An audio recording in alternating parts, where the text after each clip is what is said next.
حضور فرماتے ہیں اللہ قیامت والے دن بندوں سے سب سے پہلا سوال یہ کرے گا، مجھ سے ملنے کو جی چاہتا تھا؟ بھائی مجھ سے ملنے کو جی چاہتا تھا تو عرض کریں گے مالک چاہتا تھا، تو رب فرمائے گا میں بھی تمہاری ملاقات کو پسند کرتا ہوں۔ یہ پہلا سوال ہے، اپنے رب سے ملاقات کی تڑپ، جذبہ، معرفت خداوندی کی طرف سفر۔ امام غزالی فرماتے ہیں معرفت نفس کے فوراً بعد معرفت خداوندی، یعنی تیرے عشق کی انتہا چاہتا ہوں، میری سادگی دیکھ کیا چاہتا ہوں، میرا ذرا سا تو دل ہے مگر شوخ اتنا، میں وہی لن ترانی سنا چاہتا ہوں۔ میرا بھی دل کرتا ہے میں تجھے کہوں رب ارنی، اور تو کہے لن ترانی، تو نہیں دیکھ سکتا۔ میرا ذرا سا تو دل ہے مگر شوخ اتنا، میں بھی وہی لن ترانی۔ پھر خود ہی کہنے لگے بھری بزم میں راز کی بات کہہ دی، بڑا بے ادب ہوں سزا چاہتا ہوں۔ تو پہلے معرفت نفس، پھر معرفت خداوندی، پھر تیسرے نمبر پر معرفت دنیا۔ یہ معرفت دنیا تیسرے نمبر پہ کیوں؟ تو امام صاحب فرماتے ہیں جب تو اللہ کی طرف بڑھے گا نا، تجھے اندازہ ہوگا کوئی چیز بڑھنے نہیں دے رہی، اور جب تو اس کی معرفت حاصل کرے گا تو وہ دنیا ہوگی۔ پھر تجھے اس کا علاج سوچنا پڑے گا کہ اس کو بھلا میں نے کیسے ہٹانا ہے، اس سے بھلا جان میں نے کیسے چھڑانی ہے۔ تو پھر تجھے اس کی معرفت دنیا کی حاصل کرنی پڑے گی کہ اس کے فتنوں سے کیسے بچنا ہے۔ اور فرماتے ہیں پھر چوتھی بات ہے معرفت آخرت۔ تجھے اس بات کا صحیح طور پر پتہ ہونا چاہیے کہ کیا تو ایسا کرے کہ تیری آخرت بہتر ہو جائے، قیامت کے مشکل مرحلوں میں تو کامیاب ہو جائے۔ یہ چار چیزیں امام غزالی کی تعلیمات کا نچوڑ ہیں۔ وہ کہتے ہیں معرفت نفس سے شروع کرو، معرفت خداوندی کی طرف جاؤ، پھر رستے میں تمہیں محسوس ہوگا کہ کوئی چیز تمہیں اس رستے سے روک رہی ہے، تو وہ ہوگی دنیا۔ پھر اس کی معرفت حاصل کرنی کہ اس دنیا سے کیسے جان چھڑائی جائے۔ وہ جو حدیث پاک میں فرمائے نا ہر برائی کی جڑ دنیا ہے، اور دنیا کی محبت جو ہے یہ انسان کو بہت سارے گناہوں میں مبتلا کر دیتی۔ تو فرمایا معرفت دنیا حاصل کرو، پھر تمہیں اس سے جان چھڑانے کا طریقہ سمجھ میں آئے گا، اور پھر معرفت خداوندی کے بعد اور معرفت نفس کے بعد پھر تم اس طرف جانا کہ مجھے اپنی آخرت کے بارے میں فکر مند ہونا چاہیے کہ میں کس طرح قیامت کے امتحان میں کامیاب ہو سکتا ہوں۔ یہ امام غزالی رحمۃ اللہ علیہ کا کچھ فلسفہ حیات ہے، اس کو سمجھو۔ عقیدہ آخرت، اللہ کی بارگاہ میں کھڑا ہونے کا تصور، یہ انسان کو سوار دیتا ہے۔ یہ ایک ایسا مراقبہ ہے جو تزکیہ نفس کر دیتا ہے، انسان کا باطن سنور جاتا ہے، اخلاقیات میں تبدیلی آتی ہے۔ پھر کوئی کیمرہ بھی نہ لگا ہو نا، کوئی بھی نہ دیکھ رہا ہو، تو بندہ پھر بھی نیک ہو جاتا ہے، کیونکہ اس کا خیال ہوتا ہے میرا رب مجھے دیکھ رہا ہے، صبح قیامت میں اپنے رب کی بارگاہ میں کھڑا کیا جاؤں۔ تو عقیدہ آخرت کی مضبوطی، اس تصور کا مضبوط ہونا امت مسلمہ کے لیے نہایت ہی ضروری ہے۔ آپ دیکھیے قرآن مجید فرقان حمید ہماری توجہ دلاتا ہے، اور سورۃ القیامہ کے اندر اللہ کریم نے ارشاد فرمایا ایحسب الانسان، کیا آدمی اس گھمنڈ میں ہے، کیا انسان کا یہ خیال ہے ان یترک سدی، کہ اسے آزاد چھوڑ دیا جائے گا، اس سے پوچھا نہیں جائے گا؟ کیا انسان یہ سمجھتا ہے اس سے کوئی سوال؟ ایحسب الانسان، کیا انسان اس گمان میں ہے، اس گھمنڈ میں ہے ان یترک سدی، کہ اسے آزاد چھوڑ دیا جائے گا، کوئی پوچھنے والا نہیں ہوگا؟ اسے آزاد نہیں چھوڑا جائے گا، اس پر پابندیاں ہیں، اس پر کچھ قیود ہیں، اسے کچھ حدود بتائی گئی ہے، اسے ایک دائرہ کار دیا گیا ہے، اسے بتایا گیا ہے کہ یہ حلال ہے، یہ حرام ہے، یہ تیرے لیے جائز ہے، یہ تیرے لیے جائز نہیں ہے۔ اس چیز کی حد تک تو آگے بڑھ سکتا ہے، یہاں سے اس لائن کو تو کراس نہیں کر سکتا۔ اس پر پابندیاں ہیں، ان پابندیوں کے بیچ رہ کے وہ زندگی گزارے گا۔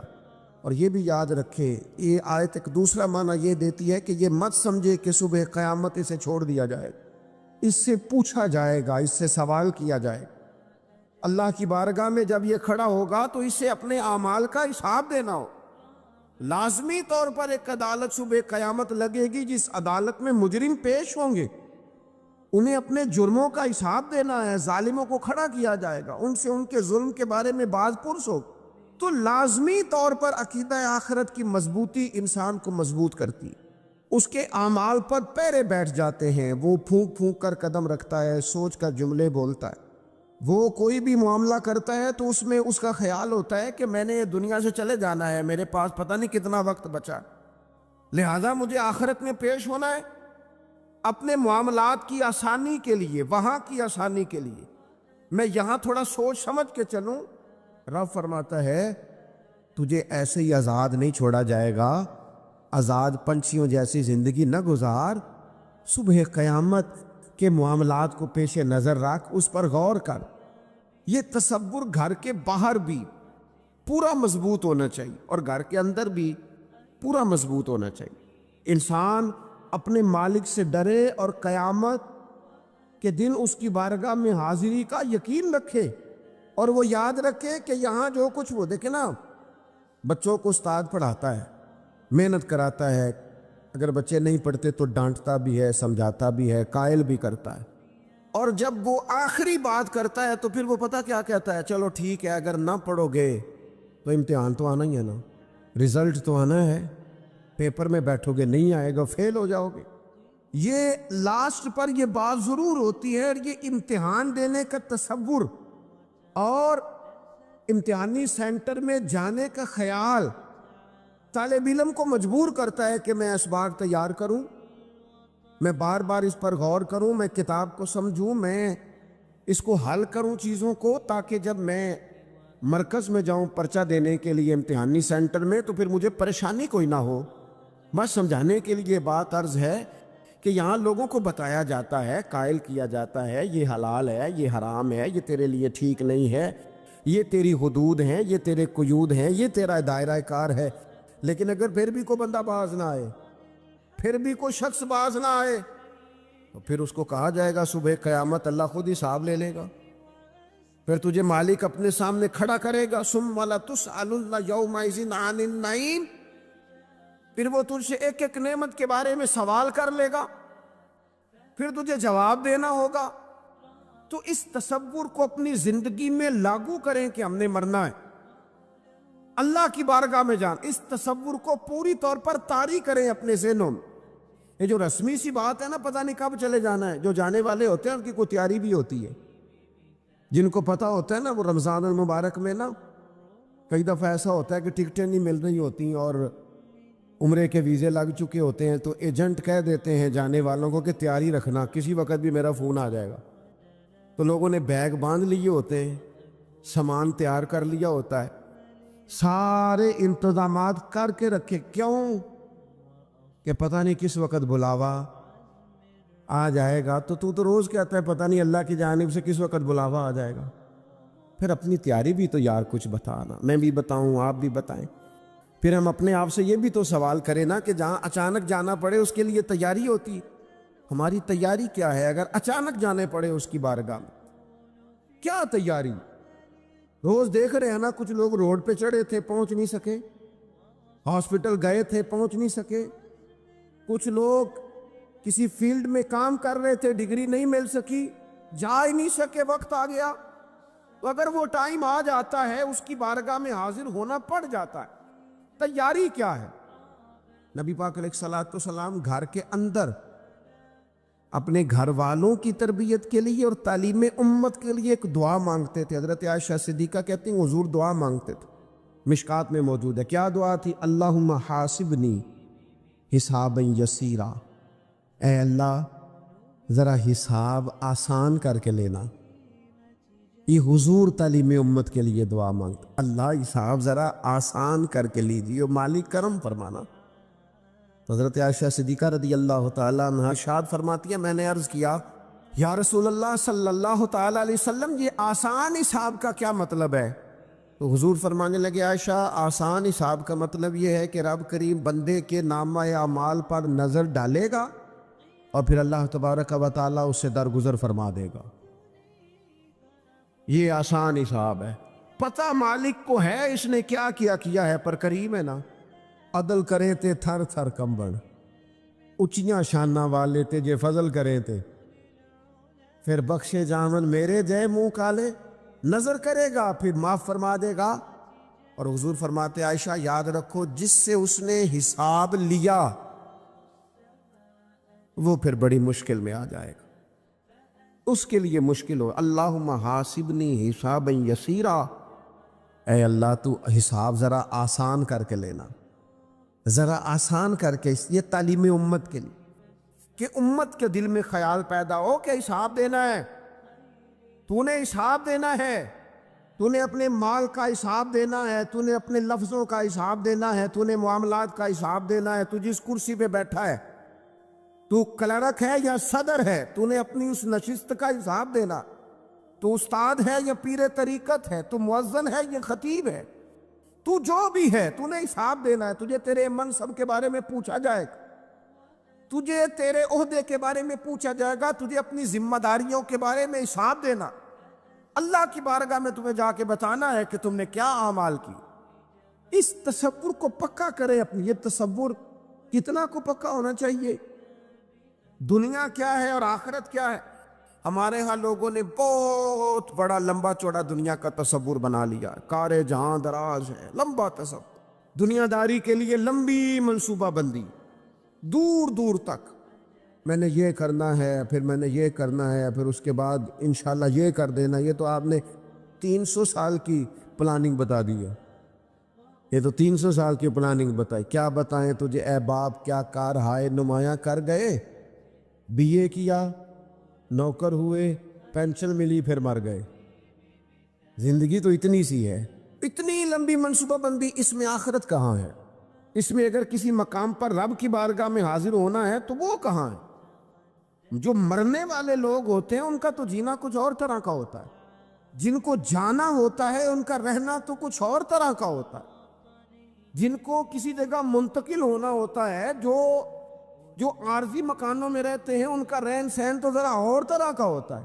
لیکن جو ہمارا انداز ہے، جو ہمارا رہن سہن ہے، جو ہمارا طریقہ کار ہے، وہ تو مستقل رہنے کا ہے، وہ تو لگتا ہے کہ کبھی چھوڑنے والے نہیں ہیں۔ اس میں تو کوئی ایسی چیز نظر نہیں آتی کہ جس میں ہم محسوس کریں کہ ہم نے چھوڑ کے جانا ہے۔ لیکن نبی پاک علیہ السلام نے جس دنیا کو ہم بہت بڑی دنیا سمجھتے ہیں، حضور نے اس کی مثال کیا دی؟ صحیح مسلم کی حدیث ہے، دیکھیں کتنا کھول کر اور کتنا آسان کر کے رسول پاک ہمیں بات سمجھاتے ہیں۔ دنیا کیا ہے، آخرت کیا ہے، یہ والی زندگی کیا ہے، آخرت کی زندگی کیا، بالکل کھول کر واضح کر کے نبی پاک علیہ السلام فرمانے لگے دنیا اور آخرت کی مثال اس طرح ہے جس طرح دریا بہہ رہا ہو اور کوئی آدمی اس میں انگلی ڈبوئے، جتنا پانی اس کی انگلی کو لگ گیا یہ دنیا ہے، اور جو باقی ٹھاٹھے مارتا دریا پیچھے ہے، سمندر پیچھے ہے، وہ سارا آخرت ہے۔ یہ اتنی سی دنیا ہے جو صحیح مسلم میں موجود ہے۔ اتنی سی دنیا کے لیے اتنے پاپڑ بیلنا، اتنی سی دنیا کے لیے اتنے ظلم کرنا، اتنی سی دنیا کے لیے اتنے حق ضائع کرنا، اتنی سی دنیا کے لیے اتنے لوگوں کے دل توڑنا، اتنے حقوق پہ ڈھاکہ ڈالنا، اتنا جبر کرنا، لوگوں کا مال کھانا، لوگوں کو تکلیف دینا، عزتیں اچھالنا، اتنی سی دنیا کے لیے۔ حضور فرمانے لگے اتنی سی ہے یہ دنیا، جتنا انگلی کو پانی لگ گیا ہے وہ جنت، جو نری جنت نہیں، خدا کا فضل ہے، جو اللہ کی عطا ہے اپنے بندوں کے لیے۔ میرے کریم فرمانے لگے اس جنت میں وہ نعمتیں ہیں نہ کسی آنکھ نے دیکھی، نہ کسی کان نے سنی، نہ تمہارے دل پر کبھی خیال ہی گزرا ہوگا کہ ہمارا رب ہمیں یہ عطا فرمانے والا ہے۔ تھوڑا سا نا 24 گھنٹوں میں کچھ ٹائم اپنی آخرت کے لیے۔ آپ کے زخم دکھانے سے کوئی بھی آپ کا زخم نہیں بھرے گا، بلکہ میں نے تو یہ دیکھا ہے اپنی زندگی میں کہ اچھا بھلے تعلقات چل رہے ہوتے ہیں، آپ کو ذرا ضرورت پڑ جائے تو سامنے والا آنکھیں پھیر لیتا ہے، اسی وقت اس کا ماحول اور اس کے حالات خراب ہو جاتے ہیں۔ اس لیے اپنا سارا بھروسہ، اپنی ساری توجہ، اپنی سوچوں کا مکمل مدار صرف اللہ رسول کی ذات کو بنائیں، اور اس انداز میں بنائیں کہ کون دیتا ہے دینے کو تو چاہیے، دینے والا ہے سچا ہمارا نہ دو۔ اور یہ ذہن بنائے زندگی میں کہ رب رسول کی بارگاہ سے 2 قطرے بھی مل گئے تو دنیا بھی بن جائے گی، آخرت بھی بن جائے گی۔ اس لیے ادھر ادھر دیکھنا تھوڑا کم کریں۔ اور بالخصوص آج اپیل کروں گا، استاد اپنے شاگردوں کو، پیر اپنے مریدوں کو، باپ اپنی اولاد کو بڑی بڑی باتوں کا سبق پڑھائے، بڑی بڑی باتوں۔ اقبال نے شکوہ کیا، اقبال کہنے لگے شکایت ہے مجھے یا رب خدا بندان مکتب سے، یہ جو انہیں کہتے ہیں کہ جناب پڑھ جاؤ گے تو روٹی اچھی ملے گی، یہ انہیں کہتے ہیں پڑھ جاؤ گے تو کار میں بیٹھو گے، پڑھ جاؤ گے تو کوٹھی بنا لو گے، یہ کیا سبق پڑھا رہے ہیں بھلا؟ ان کو تو تم بڑے بڑے باتیں بتاؤ، انہیں کہو پڑھو گے تو دنیا میں حضور کے دین کا انقلاب برپا کرو گے، تم ان کہو کہ تم پڑھو گے تو تم ایک پورا ملک چلاؤ گے، تم انقلاب برپا کرو گے، باندھ کمر کیوں ڈرتا ہے، پھر دیکھو خدا کیا کرتا ہے۔ اقبال کہنے لگے یہ تم کیا سبق پڑھا رہے ہو کہ روٹی سے ہی مل جائے گی، چندہ اکٹھا کرنے کا طریقہ آ جائے گا؟ کہنے لگے شکایت ہے مجھے یا رب خدا بندان مکتب سے، سبق شاہی ہے اور بچوں کو دے رہے ہیں خاک بازی کا۔ اڑنے والی تعلیم تھی اور یہ انہیں ریگنے کا سبق پڑھا رہے ہیں۔ تگڑی تگڑی باتیں بچوں کو سکھاؤ، تگڑی تگڑی۔ یہ پھر سارے نہ ڈھونڈتے پھریں کہ وہ فلانا جو ہے نا چاچا امیر ہے تو ماموں امیر ہے تو فلانی خالہ باہر ہے تو فلانا ذرا مہربانی، کوئی بھی نہیں مہربانی کرتا۔ مہربانی جب بھی کرتا ہے یا خدا کرتا ہے یا مدینے والے محمد و مصطفیٰ کرتا ہے۔ اپنی توجہات کبھی بچوں کو دیکھیں، حضرت لقمان اپنے بیٹے کو کیا کہتے ہیں؟ کہتے ہیں یا بنی اقم الصلاۃ وامر بالمعروف وانہا عن المنکر۔ حضرت لقمان اپنے بیٹے کو سمجھاتے ہیں، کہتے ہیں اے بیٹا نماز قائم کرنا، لوگوں کو بھلائی کا حکم دینا، برائی سے منع کرنا، وَاصْبِرْ عَلَىٰ مَا أَصَابَكَ، اور جب مصیبت پہنچے تو صبر کرنا، ادھر ادھر رونا دھونا نہ کرنا، نماز پڑھنا، بھلائی کا حکم دینا، برائی سے منع کرنا، اور اگر کوئی مصیبت پہنچے تو اس پر صبر کرنا۔ کتنے کام ہو گئے؟ 4۔ ایک نماز پڑھنی ہے، ایک بھلائی کا حکم دینا ہے لوگوں کو، ایک برائی سے، اور اگر کوئی مشکل آئے تو کیا کرنا ہے؟ ان ذالک من عزم الامور۔ فرمایا بیٹا یہ بڑی ہمت والے کام ہیں، ہمت والے کام کرنا، ہمت والے، طاقتیں اپنی قائم رکھنا، کمزور نہ پڑنا، لوگ تمہارے آنسو نہ دیکھیں، کوئی تمہیں تڑپتا نہ دیکھے۔ چھوٹا چھوٹا زخم لے کر لوگ سگنل پہ کھڑے، چھوٹی چھوٹی مجبوریاں لے کر لوگ مانگنے کے لیے دروازوں پر کھڑے ہیں۔ امت مسلمہ کا یہ مزاج نہیں، یہ وقار نہیں، یہ انداز نہیں، ہم تو بانٹنے والے لوگ ہیں۔ چلے مشکل آ جاتی ہے، زندگی میں ضروریات پڑ جاتی ہیں، قرضہ صحابہ بھی لے لیا کرتے تھے، لیکن یہ جو لہجے آج ہم نے اختیار کر لیے، کمزور ہو جانا، کچا پڑ جانا، غریبی کا رونا، یہ انداز اہل ایمان کا، بچوں کو طاقتور ہونا چاہیے۔ میرے نبی کریم صلی اللہ تعالیٰ علیہ وآلہ وسلم نے نا ارشاد فرمایا، ایسا نہیں ہے کہ کوئی بندہ کمزور ہے تو وہ ناپسندیدہ ہے، یہ نہیں فرمایا کہ جو بزدل ہے تو وہ بڑا کوئی کٹا ہوا آدمی ہے، لیکن حضور فرماتے ہیں، صحیح مسلم میں حدیث موجود ہے، حضور فرمانے لگے طاقتور مسلمان نا اللہ کی نظر میں بزدل مسلمان سے زیادہ پیارا ہے۔ طاقتور ہے نا، اس کی شان زیادہ ہے، یہ جو با ہمت ہے، با حوصلہ ہے، جس کے اعصاب مضبوط ہے، یہ رب کریم کی بارگاہ میں باوقار ہے، اللہ کے حضور اس کی قدر ہے۔ اور حضور علیہ الصلوۃ والسلام صحابہ کو دعائیں سکھایا کرتے تھے، اور تعلیم امت کے لیے خود بھی حضور وہ دعا فرمایا کرتے تھے، کہتے تھے اے اللہ بزدلی سے بچا، کنجوسی سے بچا، اے اللہ اس بڑھاپے سے بچا جو انسان کو بڑا پریشان کر دے۔ حضور دعائیں مانگا کرتے تھے۔ دیکھیں بیمار انسان ہو جاتا ہے، اگر وہ سوچے نا رب کی طرف سے، تو پھر بیماری کا لوگ بڑا مزہ لیتے ہیں، کیونکہ جب بندہ بیمار ہوتا ہے تو نفسانی خواہشات ساری ختم ہو جاتی ہیں۔ اور میں اکثر دوستوں سے کہتا ہوں کہ بعض چیزیں ایسی ہیں جو وجد میں لے آتی ہیں بندے کو، اگر وہ غور کرے تو۔ آپ یہ حدیث پاک سنیں، حضور علیہ السلام نے فرمایا بیمار کے ساتھ ضد نہ کرو، کہ ضرور کھا ضد نہ کرو، اس لیے کہ اللہ اسے کھلا بھی دیتا ہے پلا بھی دیتا ہے۔ اب جب کسی کو پتہ چلے کہ میں بیمار ہوں تو رب مجھے کھلا پلا رہا ہے تو مجھے بتائیے بیماری کتنی پیاری لگے گی، بیماری میں کتنا سرور آئے گا۔ پھر تو انسان ہمیشہ چاہے گا کہ مجھے وہ چیزیں ملیں جو مجھے اللہ تبارک و تعالیٰ کی بارگاہ کے قریب کر دیں۔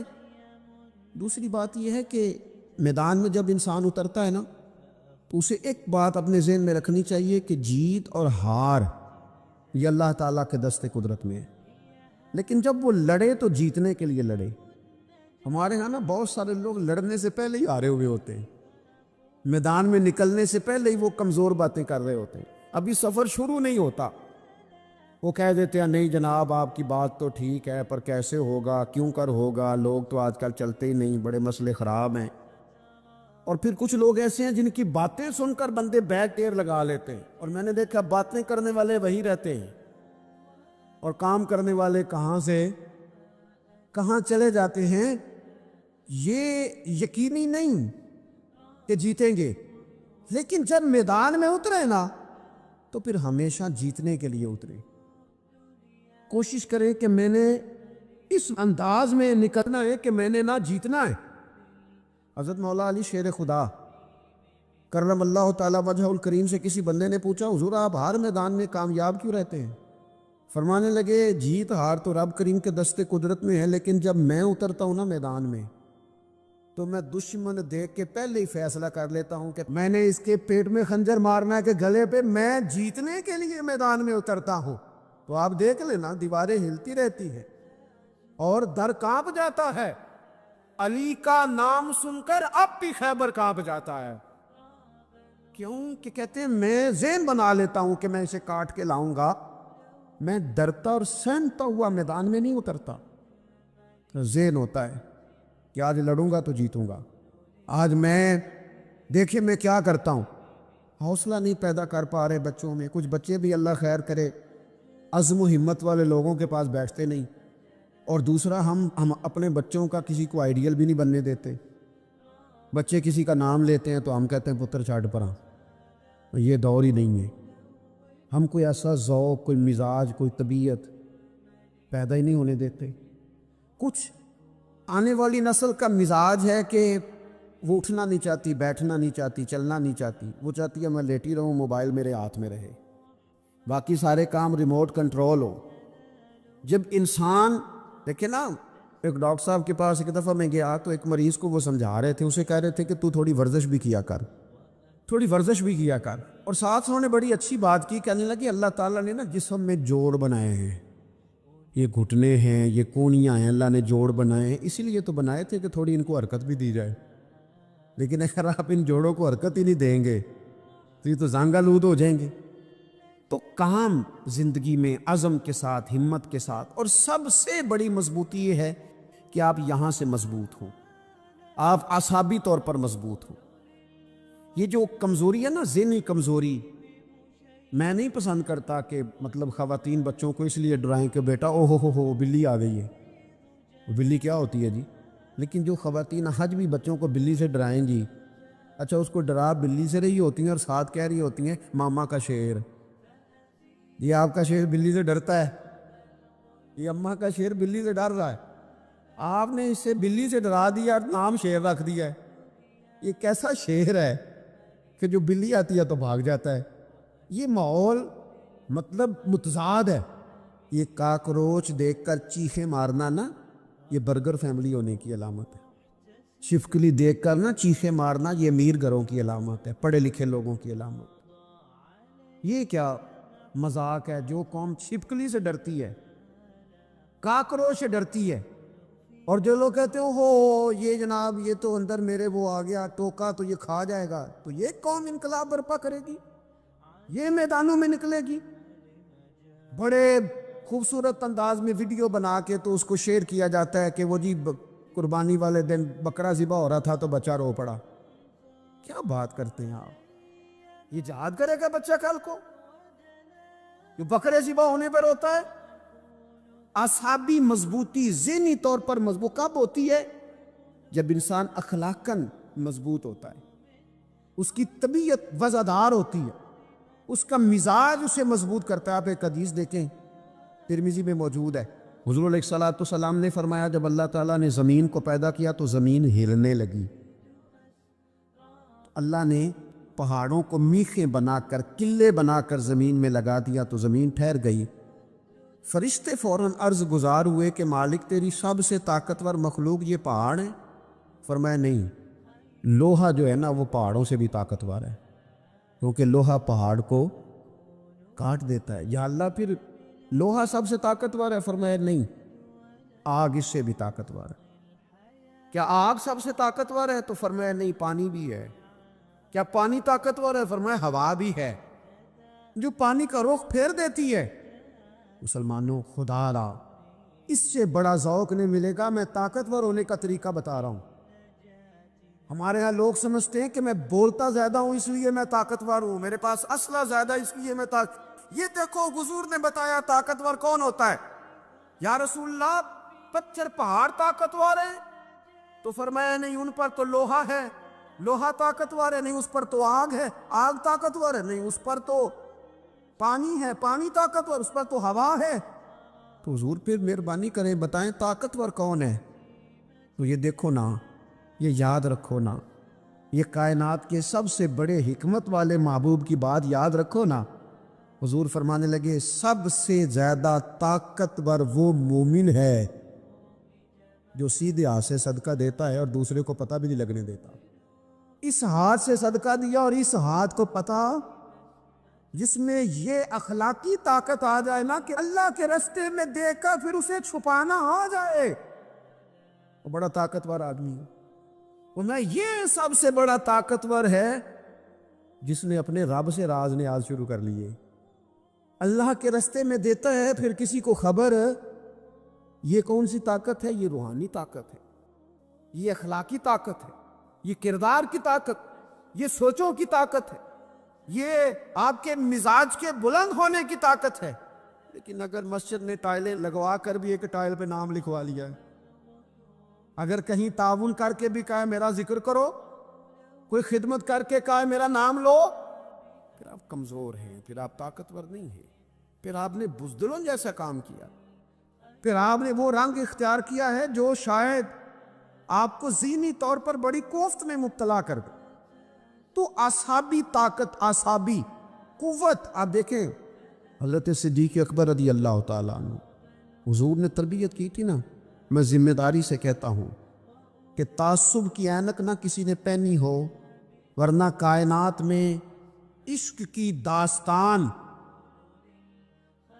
ختم ہو جاتی ہے جناب صدیق اکبر پر۔ جو پیار انہوں نے مدینے والے محبوب سے کیا ہے کوئی کر ہی نہیں سکتا۔ اور ہر وقت کی جدائی، ہر وقت کی، یعنی بیٹھے بیٹھے نا حضور کے وصال کے بعد بیٹھے بیٹھے حضرت صدیق اکبر اٹھ کے نا تو ایک رستے پہ چلنا شروع ہو گئے۔ کسی نے پوچھا ابو بکر کہاں جا رہے ہو؟ کہنے لگے یار ایک دن نا محبوب 2-3 دن کے لیے کہیں گئے تھے، اس رستے واپس آئے تھے، جنہاں دے دل بر جانی وچھڑن کون روئے پھر تھوڑا، یہ سب روگاں دا روگ محمد جس دا نام وچھوڑا۔ پریشان ہوں تو دل کر رہا ہے پتہ نہیں یہاں سے آ نہ جائیں۔ اتنا زیادہ محبوب کی غلامی اور نبی پاک کی محبت کا ذوق، لیکن اعصابی طور پر مضبوط کتنے تھے؟ حضور کے وصال کے بعد جس بندے نے اپنے پروں کے نیچے پوری امت کو سنبھال لیا ہے نا، اس کا نام بھی ابو بکر صدیق ہی ہے۔ ایسے ایسے سنبھال لیا، سب سنبھال، دکھ سب سے زیادہ لیکن سنبھالا۔ کوئی زکوٰۃ کا منکر پیدا ہو رہا ہے، کوئی ختم نبوت پہ حملہ کر رہا ہے، کوئی کچھ ہو رہا ہے، کوئی کچھ ہو رہا ہے، ابو بکر صدیق نے فرمایا سارے لشکر روانہ کرو، جہاں جہاں حضور نے فرمایا تھا جہاد کرو۔ فرمایا جو ایک رسی بھی زکوٰۃ کی نہیں دے گا وصول کریں گے۔ لوگوں نے کہا حضور حالات بڑے اور طرح کے ہیں، کیسے کام چلے گا؟ حضرت عمر جیسے دلیر بندے بھی کہنے لگے جناب یہ نظام کیسے چلے گا؟ تو ابو بکر صدیق فرمانے لگے عمر تجھے تیری ماں روئے، تو بڑے مضبوط مزاج کا تھا، یہ مجھے کیا پیغام دے رہا ہے؟ فرمایا عمر یاد رکھ اگر میں مدینہ منورہ میں اکیلا بھی رہ گیا اور جنگل کے درندے میرا آ کے گوشت بھی نوچ کے لے گئے تو پھر بھی میں ان اصولوں پر کھڑا رہوں گا جن اصولوں پر مدینے والے رسول نے مجھے کھڑا کیا ہے. ذرا گنجائش نہیں. ہم یہاں سے مضبوط لوگ ہیں, یہاں سے ذہنی بلندی, ذہنی پختگی, یہ حسن ہے زندگی کا. یہ کیا بات ہوئی؟ پرسوں فیصلہ کوئی اور تھا, سویرے پروگرام کوئی اور بن گیا. کل فلانے کا مرید تھا, آج مجھے فیض نہیں ملا, ادھر جا رہا ہوں. پرسوں فلانے کو استاد بنا بیٹھا تھا, آج میرا پروگرام بدل گیا ہے. کل میری سوچیں اور تھیں, آج میری سوچیں اور ہیں. جو قوم ساری زندگی تعین ہی نہ کرے وہ کام کیسے کرے گی؟ جو رستے کا آغاز ہی نہ کرے وہ منزل پر کیسے پہنچے گی؟ تو کمزور باتوں سے نکلے, بزدلانہ سوچوں سے باہر آئیں, طے کریں زندگی میں یہ کچھ ہم نے کرنا ہے. میں نے کہا ہے نکلیں میدان میں جیتنے کے لیے, پھر رب کی مرضی ہے, پھر اللہ کی مرضی ہے. ساری زندگی صحابہ پر قرض رہا, قرضے بھی رہے, خدمتیں بھی ہوتی رہیں, جہاد بھی ہوتے رہے, ڈیوٹیاں بھی ہوتی رہیں, سارے کام ہی ہوتے رہے. ہمارا یہ مزاج ہے, ایک دکھ آ گیا ہے ساری خوشیاں ہی گئیں, بس سارا کچھ ختم کر بیٹھتے ہیں. تو تھوڑی سی نا مضبوط دیکھیں. اچھا یہ حضرت ابو بکر کا حال ہے, تو جناب عمر کی کیفیت کیا ہے؟ کلمہ پڑھتے ہی حضرت عمر نے فرمایا یا رسول اللہ, جب آپ سچے, قرآن سچا, اسلام سچا, تو چھپ کے نماز پڑھنے کا کیا مطلب ہے؟ فرمایا ابھی تعداد ہی کوئی نہیں, 40 تو مسلمان ہیں. عرض کی حضور مہربانی کریں نا, آپ صرف اجازت دیں. 20 لوگوں کی صفیں بنا دی گئیں. ایک صف کے آگے حضرت عمر ہیں, ایک صف کے آگے حضرت امیر حمزہ ہیں. جناب عمر کہنے لگے چونکہ آپ اللہ کے رسول ہیں تو لہذا نماز بھی آج اللہ کے گھر میں پڑھی جائے گی. تو حضرت عمر بیت اللہ شریف کے بیچ کھڑے ہو کے نعرہ لگاتے ہیں, فرماتے ہیں میں عمر ہوں, تم مجھے بھی جانتے ہو, میرے باپ کو بھی جانتے ہو, تم میرا قبیلہ بھی جانتے ہو. میں نے پڑھ لیا ہے محبوب کا کلمہ. اب جس نے بچے یتیم کرانے ہو اور اپنی بیوی بیوہ کرانی ہو وہ آئے اور مجھے روکے. یہ محبوب اللہ کے ہیں اور گھر بھی اللہ کا ہے, تو نماز بھی آج اللہ کے گھر میں ہی پڑھی جائے گی.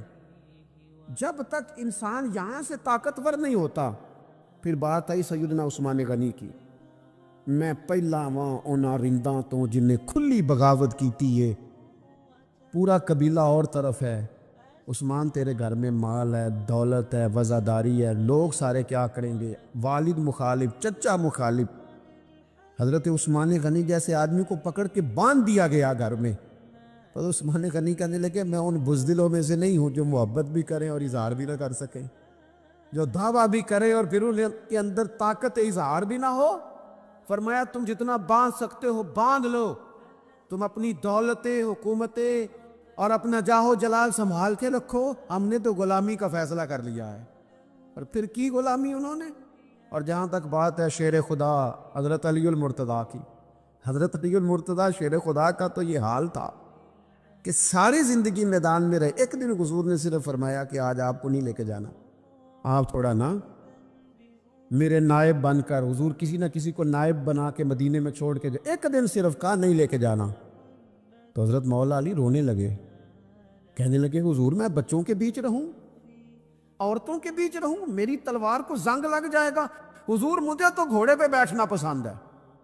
اچھا میں آپ کو ایک اور بات بھی عرض کروں, پہلے بھی میں نے کہا تھا پھر کہتا ہوں, کچھ لوگ پڑھے لکھے ہوتے ہیں بہادر نہیں ہوتے. حضرت علی کے علم کا بھی کمال عروج پہ اور بہادری بھی پورے عروج پہ. زندگی نا بہادر لوگوں کی ہوتی ہے.